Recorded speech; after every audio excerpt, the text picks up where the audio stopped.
আজ আমি বানিয়েছি আমার ভাইয়ের ফেভারিট লুচি আর আলুর দম।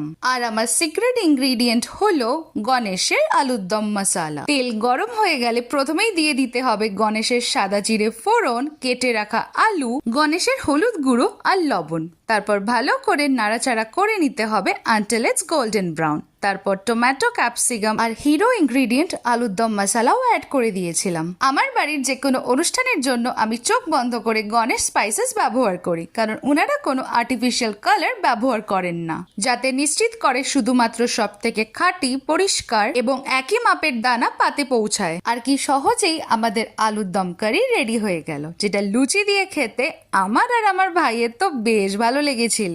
আর ঝটপট ট্যাগ করে দাও তোমাদের সেই খাদ্যরসিক ভাই বোনদের। তাই তোমরাও তোমাদের প্রিয়জনেদের জন্য এত টেস্টি ডিশেস বানাতে অবশ্যই ব্যবহার করো গণেশের স্পাইসেস, কারণ গণেশ স্পাইসেস এর খাঁটি মান তোমার রান্নার আসল প্রাণ ও আত্মাকে ফুটিয়ে তোলে।